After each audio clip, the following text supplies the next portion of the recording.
So once we've finished an animation, we are ready to export that. And I'm going to be using these in Unreal, but it would be the same if you're using Unity or Game Maker, or doesn't really matter per se, as long as we've got the right assets at the end.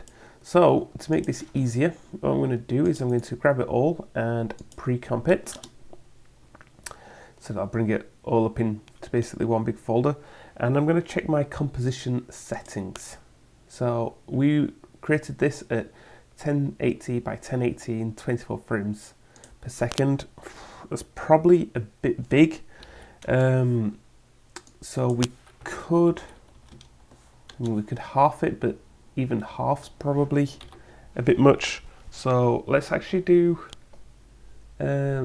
just do it like 25% of 1080, which I'm gonna have to do maths. So 540 is 50%, oops, making 260 the size we'll use. In terms of frame rate, 24 frames is actually, that's a really high frame rate for a game. If you think of classic games like Mario and Sonic, they will have been a lot lower frame rate. But for us, we're going classy, we're making it quite nice. So I'm actually going to leave it at 24. You really don't need any more than 24, otherwise it's going to definitely start bulking up your work. But again, that's your choice, that's your product, how you're making it. So the reason I pre-comped it is if I hit scale and take it to 25, that's just going to fit perfectly how it was. I mean, it's a bit blurry, it's a bit small now because we've taken something big and shrunk it down. But in game, we probably only want it to be about that size anyway. So little character running around that size, so that'll be quite good. So once you've done that, we might want to sort of save frames, and for me that'll probably be enough. So I'm just going to bring this little bar here and bring it down to there, because I'm only actually really going to want that much. I'm not bothered about the rest, it'll hide in the game anyway. Cool, so now we are ready to render it. So I'm going to go to composition and add to render queue.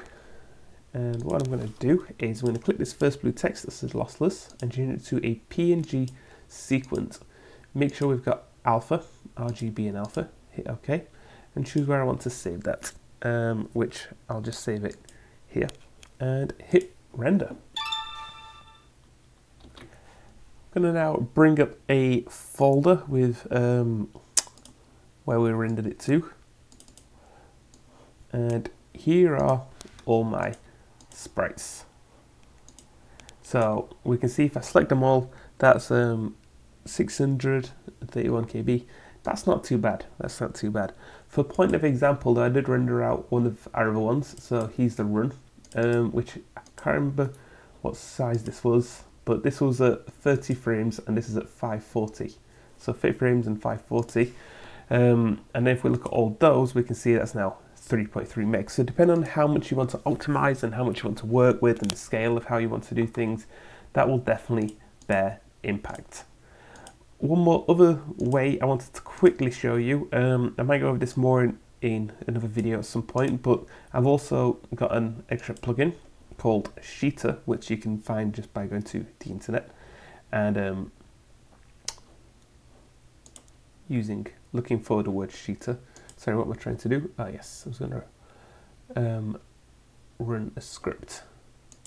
So if I go to scripts, run script and open up Sheeter, what this does is it allows you to actually create a sprite sheet. And I'm just going to go for a PNG sprite sheet, leave it as is, give that a second.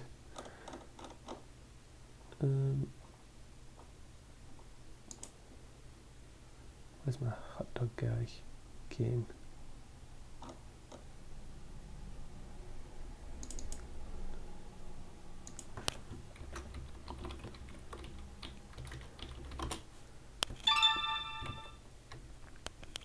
So I've just rendered it out. Now I've got this sprite sheet, and if I open it up, you can see all my sprites there have been made into this beautiful little sprite sheet, which is probably easier to use, and in terms of size, that's 682. So I wonder if that'll actually be bigger or lower. That's basically about the same, not much difference in it really. So depending on, up to you, whichever one you want to use. These will work with pretty much anything and anything you want them to work with.